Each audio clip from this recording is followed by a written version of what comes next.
মুসা আলাইহিস সালাম রওনা করছে, পথের পাশে দেখে গাছের গোড়ায় বইসা এক রাখাল বলতেছে, রব্বুল আলামিন, তোমাকে যদি আমি পাইতাম, আমার ছাগলের দুধ দোহাইয়া তোমাকে আমি পান করাইতাম।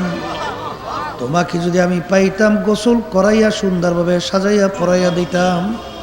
তোমাকে পাইলে মাথা সুন্দরভাবে আশ্রাইয়া সাজাইয়া পরাইয়া দিতাম। এই কথা যখন নবীর কানে পৌঁছলো, নবী একটা ধমক দিয়ে বলো, রে আহাম্মক, আমার মাওলা কি তোর আমার মতো সেকেল সুরাত নাকি? আমার মালিক কি তোর আমার মতো খায় নাকি? তুই কেন আমাদের সঙ্গে আমার মালিককে শরিক করলি? এই তুই তো শিরক করছো, মুশরিক হয়ে গেছো। এই কথা বইলে যখন ধমক দিল, রাখালের খেয়াল ভাঙিয়া গেল। রাখাল পাগলের মতো উইঠা জঙ্গলের দিকে দৌড় মারল। ওদিকে রাখাল জঙ্গলে দৌড়ায়। আল্লাহ রাব্বুল আলামিন তার নবীর কাছে ওহী প্রেরণ করে। ওহী আমাদ সোয়ে মুসা আজ খোদা বান্দায়ে মারা চেরা কর দে জুদা। হে জামানার নবী মুসা, তোমাকে আমি দুনিয়ার ভিতরে পাঠাইলাম আমার পথ ভোলা বান্দা বান্দিকে আমার সঙ্গে জোড়াইয়া দেওয়ার জন্যে। আমার সঙ্গে জোড়ানো বান্দাকে আমার থেকে তুমি কেন পৃথক করলা? নবী আশ্চর্য হইয়া গেল যে একটা রাখালের সঙ্গে আমার মাওলার সঙ্গে গোপন কি সম্পর্ক।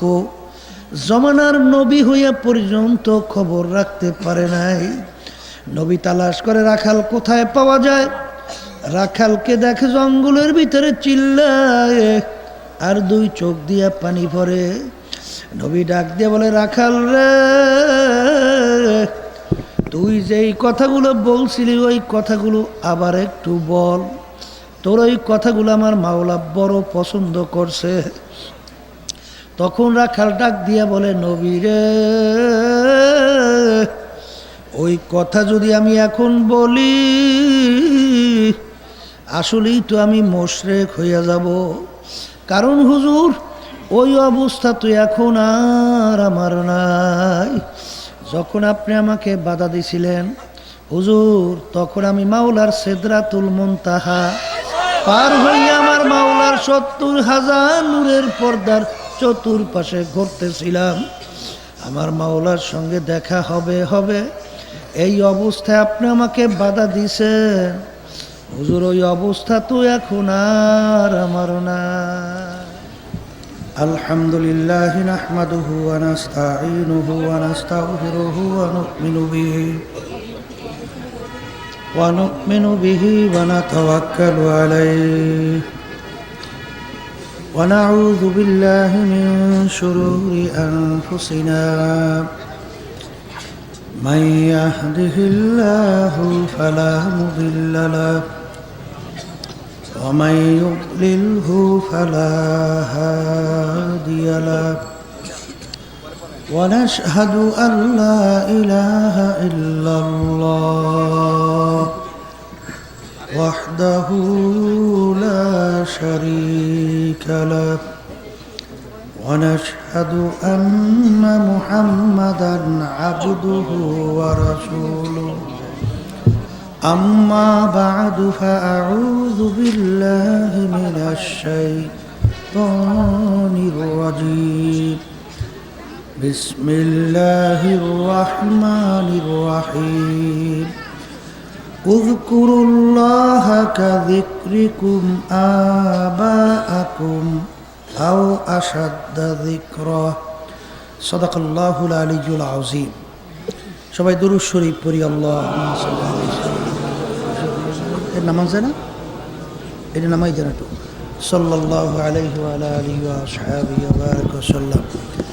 আল্লাহুম্মা সাল্লি আলা সাইয়্যিদিনা ওয়া নাবিয়িনা ওয়া শাফি'িনা ওয়া হাবিবিনা ওয়া মাওলানা মুহাম্মদ সাল্লাল্লাহু আলাইহি ওয়া আলা আলিহি ওয়া আসহাবিহি ওয়া বারাকা ওয়া সাল্লাম। اللهم صل على سيدنا ونبينا وشفيعنا وحبيبنا ومولانا محمد صلى الله عليه وعلى آله وأصحابه وبارك وسلم। শুকরিয়া আদায় করতেছি মহান রব্বুল আলমিনের দরবারে। রব্বুল আলমিন আমাদেরকে দুনিয়ার সমস্ত কাজ থেকে বিরত রেখে ওলামায়ে কেরামদের মজলিস, জাকিরিন শাকিরিন বান্দাদের মজলিসের মধ্যে, বিশেষ করে মজলিসের ভিতরে অনেক তলেবে ইলমরাও আছে, অনেক নায়েবে রসুলরাও আছে। এদের সঙ্গে জীবনের একটা সময় আমাদের কাটাবার সুযোগ আল্লাহ করে দিলেন। শুকরিয়া তান বলি আলহামদুলিল্লাহ। বাহ্যিক 3.5 হাত বডির নামই কিন্তু মানুষ না। যদি বাহ্যিক 3.5 হাত বডির নামই মানুষ হইতো, আব্দুল করিম মারা গেছে, কেউ কিন্তু বলবে না আব্দুল করিম ঘুমায় আছে, বলবে আব্দুল করিমের লাশ। এর অর্থ কি? আব্দুল করিম নাই। আব্দুল করিম যে খোসাটা ব্যবহার করত, সেই খোসাটা পইরে আছে। কথা ঠিক না? বাজান, বাহ্যিক এই 3.5 হাত বডির নামে যদি মানুষ হতো, কবি এক কথায় বুঝাতে যাইয়া বলছিলেন, গরবা সুরাত আদমে ইনসাবুদে আহমাদু বুদ জেহেল হাম এক সাবুদে। আল্লাহ রসুল সাল্লাল্লাহু আলাইহি ওয়াসাল্লাম, তার নাম শুনলে দুরূদ পড়া ওয়াজিব হয়। আর আবু জাহালোর নাম শুনলে লাআনাতুল্লাহি আলাইহি, আল্লাহর গজব ওর উপরে পড়ছে, আরো বেশি বেশি পড়ুক। আচ্ছা, বাহ্যিক দৃষ্টিতে আবু জাহাল ওর চক্ষু ছিল কয়টা? কথা বলেন। আল্লাহ রসুল সাল্লাল্লাহু আলাইহি ওয়াসাল্লামের চক্ষু মুবারক কয়টা ছিল? আবু জাহাল ওর হাত ছিল কয়টা? আর আল্লাহ রসুলের হাত, হাতের দিক থেকে, কানের দিক থেকে, পায়ের দিক থেকে, চোখের দিক থেকে কোনো পার্থক্য নাই। কিন্তু আল্লাহর নবীর নাম শুনলে দুরূদ পড়া ওয়াজিব, আবু জাহেলের নাম শুনলে আল্লাহর গজব আরো পড়ছে, আরো পড়ুক। কথা ঠিক? তাহলে বোঝা গেল মানুষের সুরাত আকৃতি হইলে মানুষ হওয়া যায় না। এখন মানুষ কাকে বলে? আল্লাহ রসুল সাল্লাল্লাহু আলাইহি ওয়াসাল্লাম বলছেন, আলা ইন্না ফিল জাসাদি মুদগা ইদা সলুহাত সলুহাল জাসাদু কুল্লু ওয়া ইদা ফাসাদাত ফাসাদাল জাসাদু কুল্লুহু আলা ওয়াহিয়াল কলব। প্রত্যেকটা মানুষের ভিতরে একটা গোশতের টুকরা আছে। ওই গোশতের টুকরা যখন ভালো হয়, আল্লাহ রসুল সাল্লাল্লাহু আলাইহি ওয়াসাল্লাম বলছেন, এক পর্যায়ে ওই মানুষটা ফেরেশতার চেয়েও সম্মানিত হয়ে যায়। আর ওই গোশতের টুকরা খারাপ হইতে হইতে এমন একটা পর্যায়ে পৌঁছে আল্লাহ রাব্বুল আলামিন কুরআনুল কারীমের ভিতরে বলছেন, উলাইকা কাল আনআম। এক শ্রেণীর মানুষ এরকম দুনিয়ার মধ্যে আছে, যেই মানুষগুলো চতুষ্পায় জানোয়ারের মতো। কথার কথা, কুকুর শুই না বলে রব্বুল আলামিন, ওদেরকে আমাদের সঙ্গে তুলনা করছেন। আমাদের তো লজ্জা হয়, কারণ ওরা যা পারে ওটা আমরা পারি না। বলে তা কি? এই কুত্তার 4-5টা বাচ্চাও তো হয়, হয় না?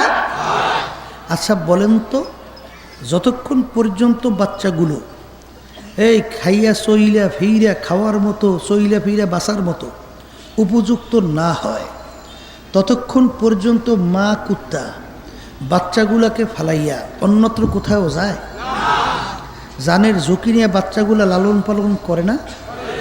কিন্তু বর্তমানে এক শ্রেণীর বের হয়েছে, 2-2.5 মাস 2-2.5 বছরের বাচ্চাটা ফালাইয়া রাইখা পরকীয়া প্রেমের ভিতরে পইয়া কুত্তার চেয়েও খারাপ আচরণ করে বের হয়ে যায়। তাইলে যেইটা মানুষ, এই কুত্তায় যেইটা পারে নাই, ওইটা ও পারছে। তাইলে এখন ওদের সঙ্গে তুলনা করলে কুকুর বলতেছে রব্বুল আলামিন, আমাদের লজ্জা হয়। গরু বলতেছে মাবুদ গো, ওদের সঙ্গে আমাদের তুলনা করছে।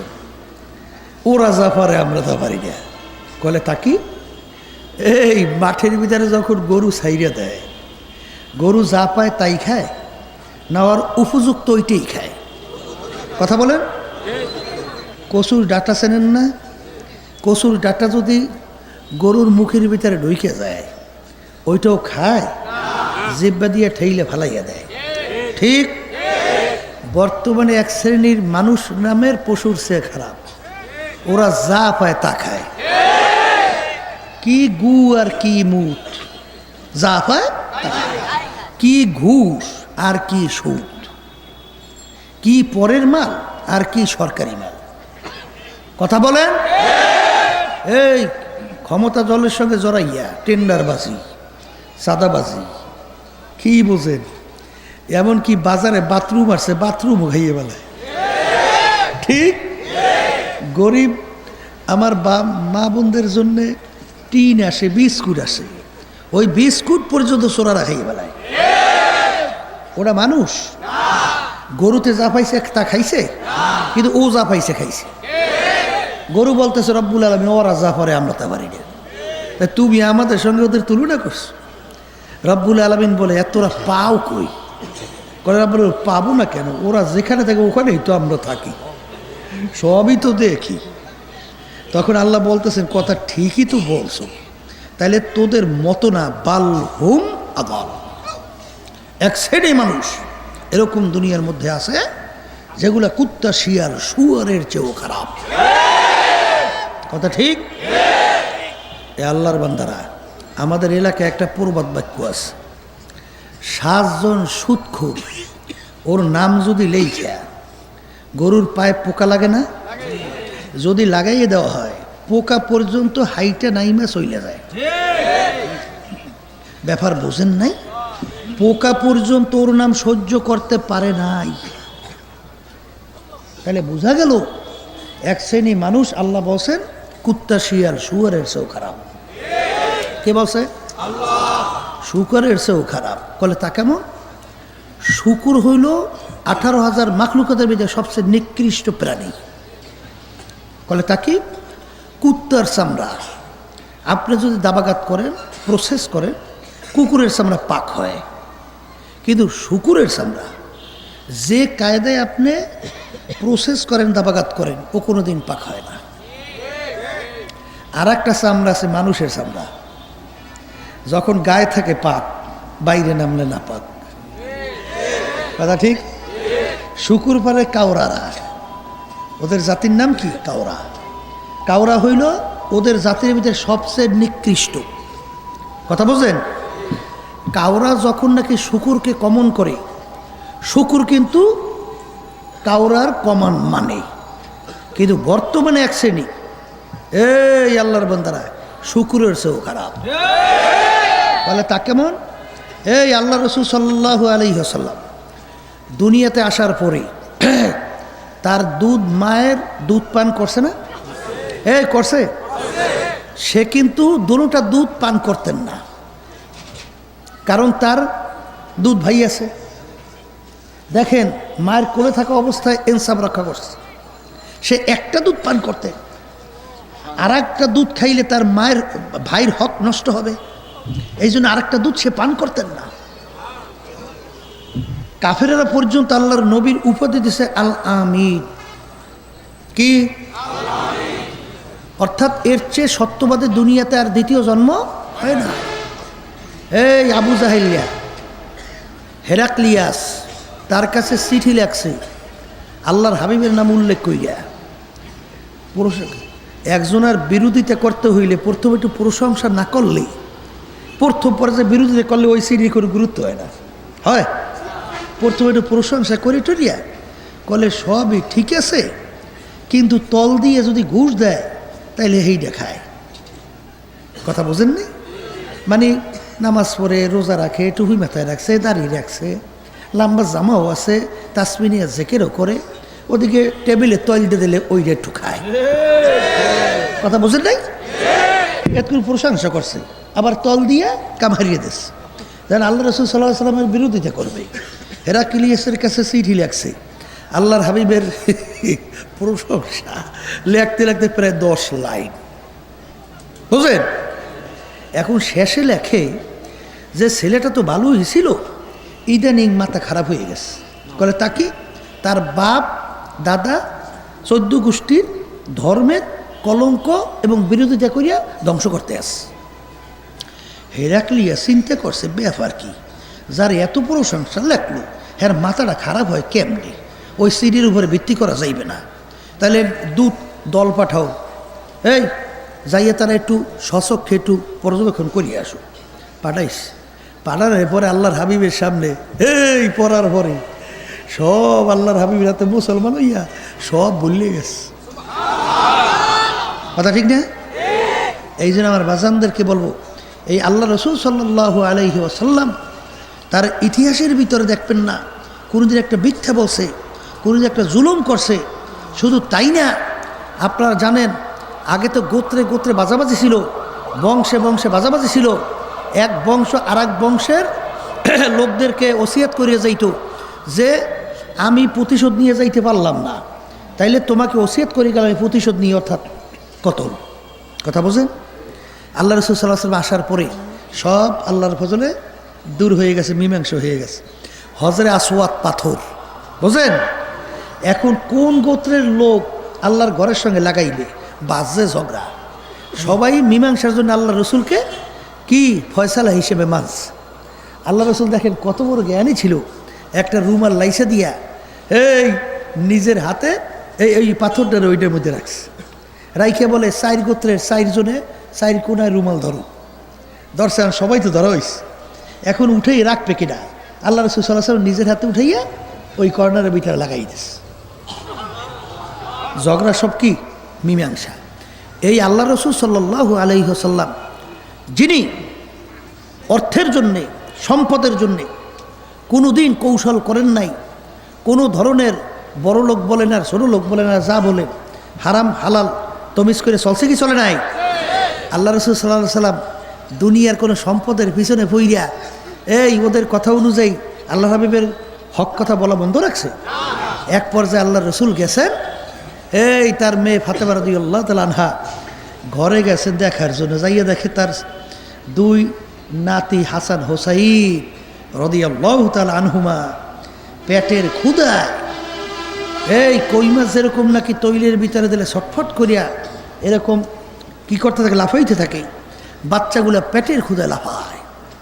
এইটা যদি মায়ের সামনে, এই আল্লাহর হাবিবের সামনে আদরের নাতিরা যদি এরকম পেটের ক্ষুধায় কষ্ট করে, এইটা আল্লাহ রসুল সহ্য করতে পারে?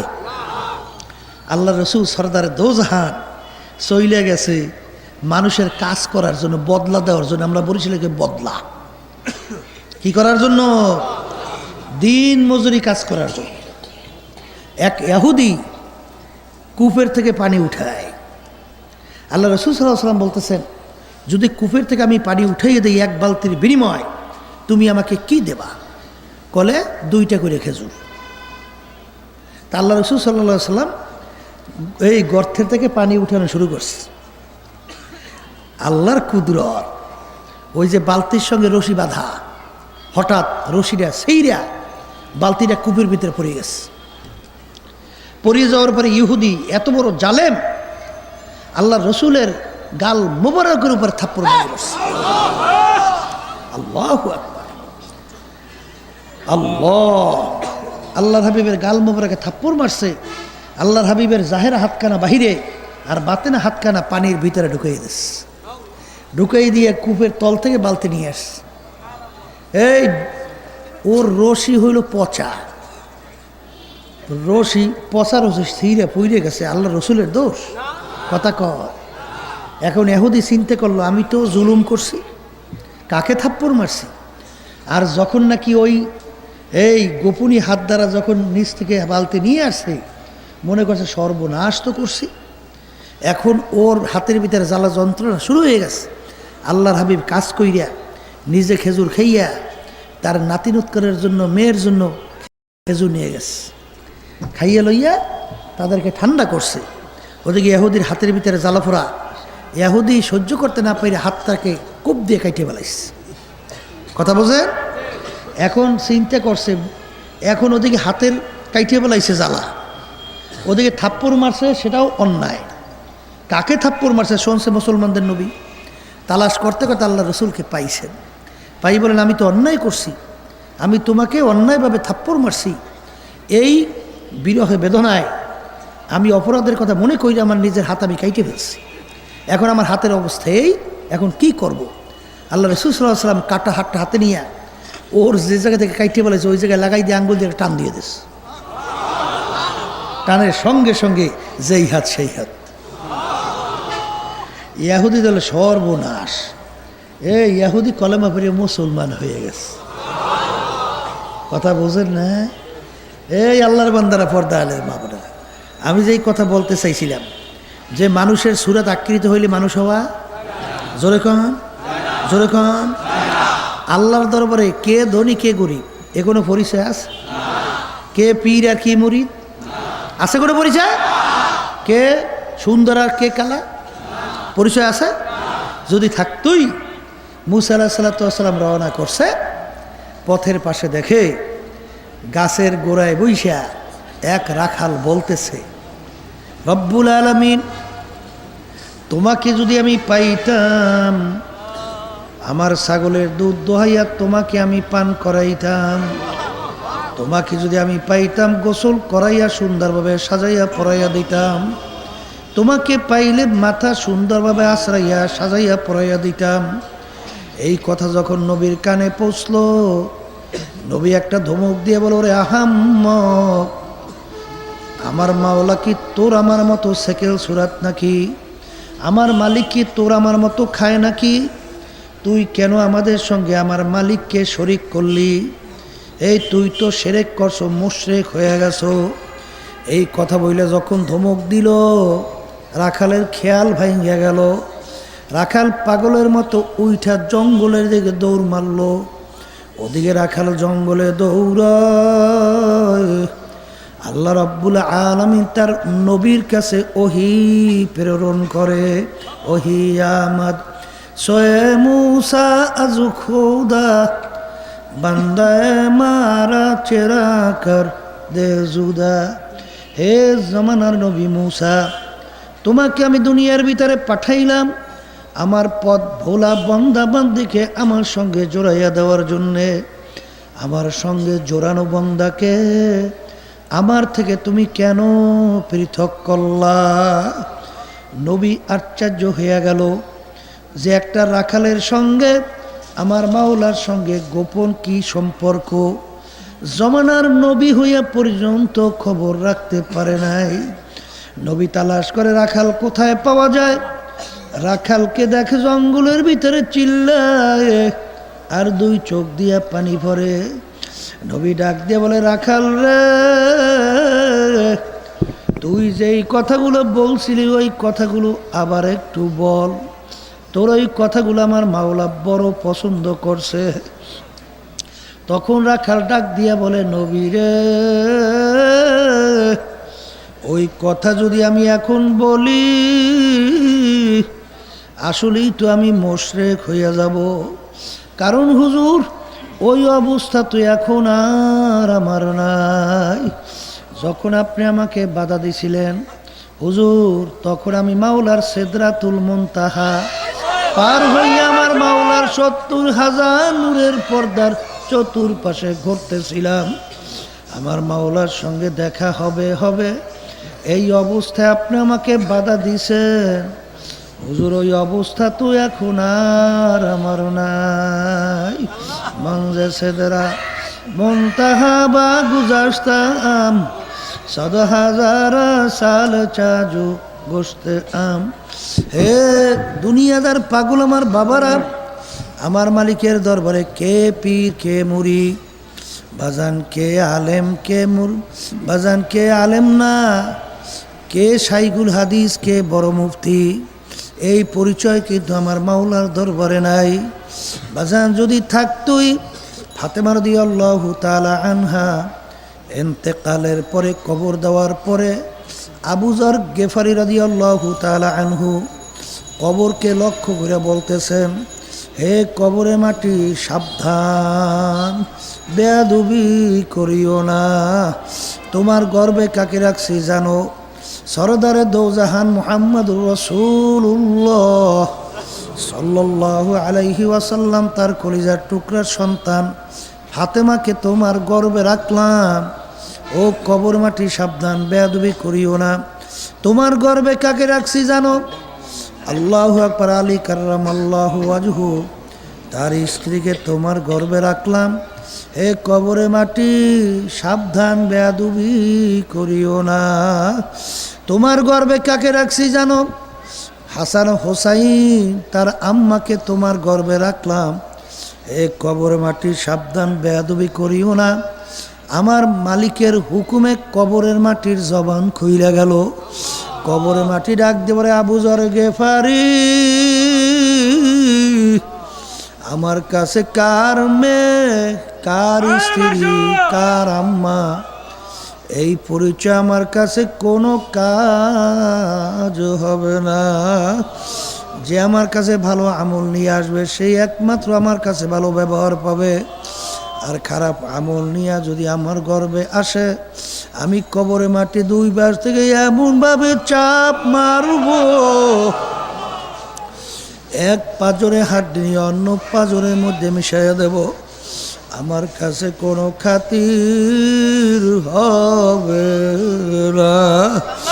হে দুনিয়াদার পাগল আমার বাবারা, হে বড় লোক আমার বাবারা, হে বংশ বড় আমার বাবারা, হে ক্ষমতা সম্পূর্ণ আমার বাবারা, কোন দুনিয়ার পিছনে পড়ছ,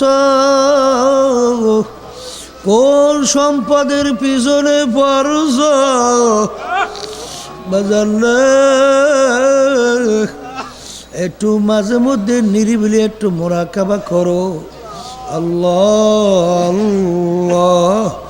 বাজান তাম দুনিয়ার মোট 4 জন লোক রাজত্ব করল, 2 জন মুসলমান, 2 জন অন্য জাতি। 2 জন মুসলমানের মধ্যে একজন বাদশা সেকান্দার বা ইস্কান্দার বাদশাহ। বাজান তাম দুনিয়ার বাদশাহী করলো। তিনি ইন্তেকালের আগে ওসিয়াত করলো, আমার মৌতের পরে আমাকে গোসল করাইয়া, কাপড় পরাইয়া, খাটের ভিতরে উঠাইয়া, হাত ধরে একটু বাহিরে রাখিয়া শহর ঘুরাইয়া দাফন করিও। তিনি দুনিয়ার থেকে বিদায় হওয়ার পরে গোসল করাইয়া কাপড় পরাইল, হাত দুইটা বাহিরে রাইখা শহর ঘুরায়। যারা বোঝে না তারা বলে, দেখছ আজীবন বাদশাহ আমাদের থেকে খাজনা এবং ট্যাক্স নিল, এখন মরার পরেও কেমন হাত পাইতে আছে, মনে হয় খাজনা এবং ট্যাক্স চায়। বিজ্ঞ আলেমরা বলে, ও বোকার দলেরা, তোমরা তো বোঝো নাই, বাদশা সেকান্দার ইন্তেকালের আগে ওসিয়াত করছিল, মৌতের পরে গোসল করাইয়া, কাপড় পরাইয়া, খাটের ভিতরে উঠাইয়া, হাত বাহিরে রাখিয়া শহর ঘুরাইয়া দাফন করার জন্যে। তিনি তাম দুনিয়ার মানুষকে বুঝাতে চায়, ও তাম দুনিয়ার মানুষেরা, আমি বাদশা সেকান্দারের মতো এত বড় বাদশা মনে হয় দ্বিতীয় আর কেউ হইতে পারবি না। তাম দুনিয়ার বাদশাহী করলাম, কিন্তু আমি যখন কবরে রওনা করলাম, একেবারে 2টা খালি হাত দিয়ে কবরে রওনা করলাম, আর কিছুই নিতে পারলাম না। এই জন্য আমার বাজানদেরকে বলবো, পর্দানে মা বোনদেরকে বলবো, বাজান বাহ্যিক এই 3.5 হাত বডির নাম কিন্তু মানুষ না। যার কলব ভালো সে ভালো মানুষ, যার কলব খারাপ সে খারাপ মানুষ। এখন বাজান কলব ভালো খারাপ কিসে হয়? আল্লাহর হাবিব বলছেন, ও আমার উম্মতেরা, লিকুল্লি শাইইন সিকালা ওয়া সিকালাতুল কুলুবি যিকরুল্লাহ। প্রত্যেকটা জিনিস ময়লা হয়ে গেলে পরিষ্কার করার যন্ত্র আছে। জামার ভিতরে ময়লা পড়লে সাবান মারলে পরিষ্কার হয়। বাজান রে, লোহার ভিতরে জং পড়লে রেত মারলে পরিষ্কার হয়। তোমার আমার গুনার কারণে কলবের ভিতরে যে জং পড়ছে, ময়লা পড়ছে, আল্লাহর রসুল বলছেন, যদি আমার মাওলার জিকির করো, ওই মাওলার জিকিরের মাধ্যমে তোমার কলবের জং পরিষ্কার হইয়া যাবে। আর বাজানদেরকে বলবো, পর্দানে মা বোনদেরকে বলবো, বাজান যাদের ভিতরে আমার মাওলার জিকির নাই, তাদের আমলের দিকে তাকাইয়া দেখো, আর যাদের ভিতরে আমার মাওলার জিকির আছে তাদের আমলের ভিতরে একটু তাকাইয়া দেখো, দিন আর রাত্র পার্থক্য। যাদের ভিতরে আমার মাওলার জিকির আছে তাদের চোখের দিকে তাকাইয়া দেখো, তাদের চোখের থেকে দর দর দর দর করে পানি পড়তে থাকে। আর যাদের ভিতরে আমার মাওলার জিকির নাই ওদের চক্ষু শুকনা চক্ষু। আর বাজান রে, চোখের পানি সারা কিন্তু জাহান্নামের আগুন ঠান্ডা হবে না। আল্লাহর রাসূল বলেছেন, ও আমার উম্মতেরা, মান বাকা মিন খাশিয়াতিল্লাহ হারামাল্লাহু তিলকাল আইনা আলান নার। যেই চক্ষু আমার মাওলার ভয় কাঁদবে ওই চক্ষুর জন্য জাহান্নামের আগুন হারাম হইয়া যাবে। লা ইয়ালিজুন নার মান বাকা মিন খাশিয়াতিল্লাহ হাত্তা ইয়াউদাল লাবানু ফিদ দার'i। যেই চক্ষু আমার মাওলার ভয় কাঁদবে ওই চক্ষু জাহান্নামে যেরকম অসম্ভব হইয়া যাবে। যেরকম নাকি গাভীর বান্দের থেকে দুধ দোহাইয়া ওই বান্দের ভিতরে ঢুকানো যেরকম অসম্ভব, ওই আল্লাহর বান্দা বান্দিকে এরকম জাহান্নামে দেওয়া এরকম অসম্ভব হইয়া যাবে। বাজান, আল্লাহর রাসূল বলছেন, ইবকু ইবকু ফাইল্লাম তাবকু ফাতাবাকু। এ আমার উম্মতেরা, কান্দ কান্দ, কান্না না আসলে কান্নার ভান ধরো। বাজান, আল্লাহ রাব্বুল আলামিন বলছেন, ফালিয়াদহাকু কালিলা ওয়ালিয়াবকু কাসীরা। হে আমার বান্দা বান্দিরা, বেশি বেশি পরিমাণে কান্দ, কম কম হাসো। এ দুনিয়াদার পাগল আমার বাবারা, একটু পরীক্ষা কইরা দেখো, যাদের ভিতরে আমার মাওলার জিকির আছে তাদের চক্ষু ভিজা, যাদের ভিতরে আমার মাওলার জিকির নাই তাদের চক্ষু শুকনা। জোরে বলো কথা ঠিক কিনা? যাদের ভিতরে আমার মাওলার জিকির আছে বাজান তাদের নামাজের দিকে তাকাইয়া দেখো, আর যাদের ভিতরে আমার মাওলার জিকির নাই তাদের নামাজের দিকে একটু তাকাইয়া দেখো।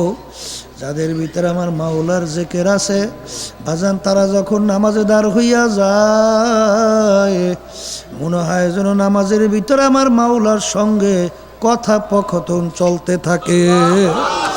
যখন বান্দা বান্দি নামাজের ভিতরে তেলাওয়াত করে আলহামদুলিল্লাহি রাব্বিল আলামিন, আমার মালিক উত্তর দেয়, হামেদানি আব্দি, বন্দা তুই বড় আমার প্রশংসা করলি।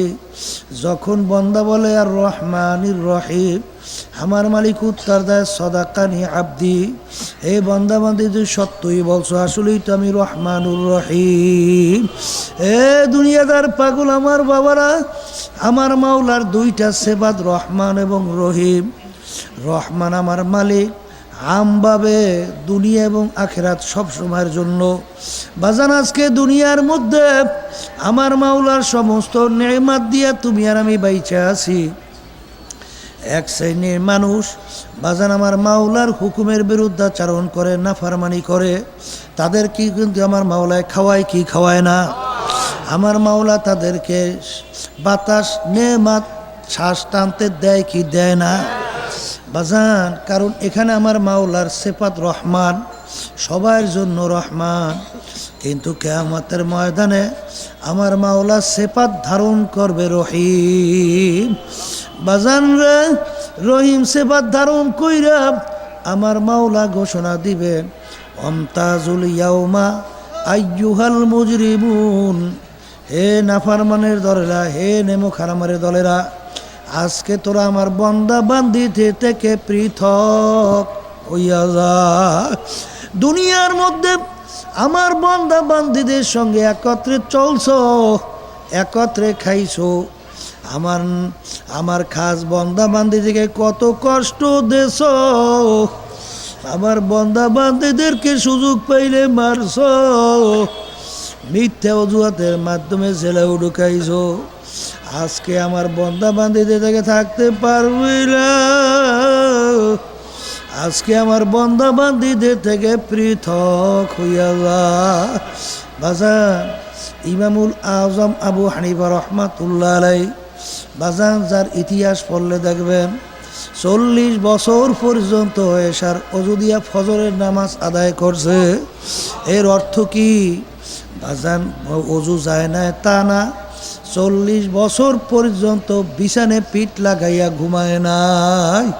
যে দুনিয়ায় থাকা অবস্থায় বাজান 99 বারের মতো আমার মাওলার সঙ্গে স্বপ্নে সাক্ষাৎ হয়েছে।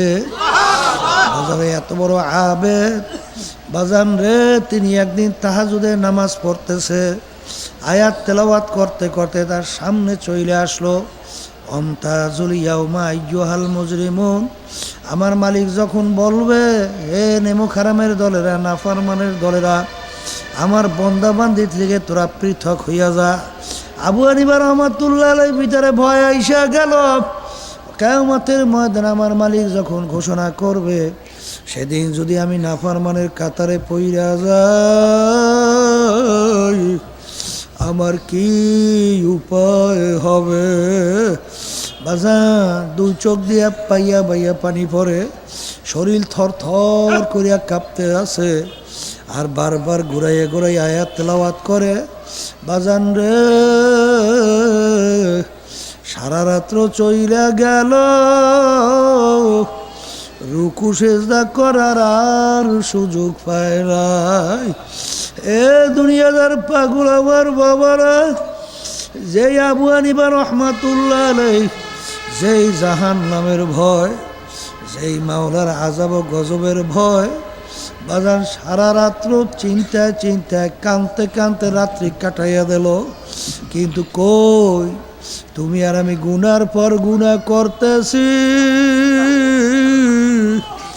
কই তোমার আমার তো একটু চিন্তাও আসে না, একটু চোখেও পানি আসে না।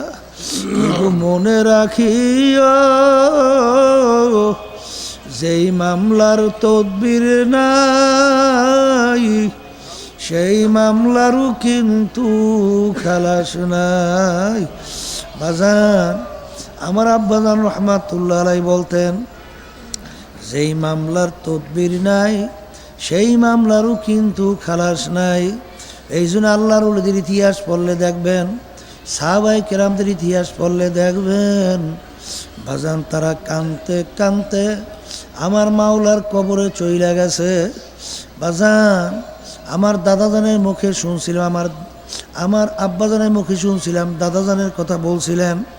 আমার দাদাজান রহমাতুল্লাহ আলাইহি ইন্তেকালের আগে আগে চোখের উপরে বইসা পাশেই কবরস্থান তাকাইয়া তাকাইয়া পোলাপানের মতো আউ আউ করিয়া চিল্লায়, আর 2 চোখ দিয়া পানি সাইরা সাইরা কান্দে, আর মাওলার দরবারে ফিরা ফিরা করুণ সুরে ডাক দিয়া দিয়া মাওলার দরবারে বলে, ওরে আমার মাওলারে,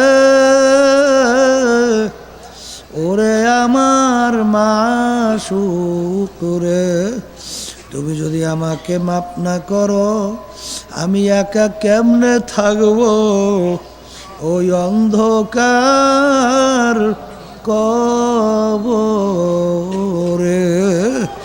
বাজান যাদের জীবনটা মাওলার রাস্তায় কাটাইয়া দিল, তবুও মন মানে না কিভাবে অন্ধকার কবরে একা থাকবে।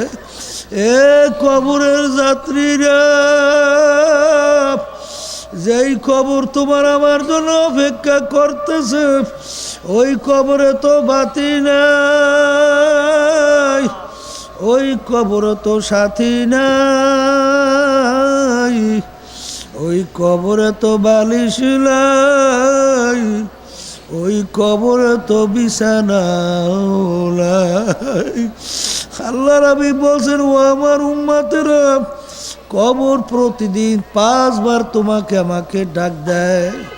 ও আব্দুল করিম, ও রেজাউল করিম, ও রহিমা খাতুন, আনা বাইতুল ওয়াহদা, আনা বাইতুল জুলমা, আনা বাইতুল জুল, আমি একাকির ঘর,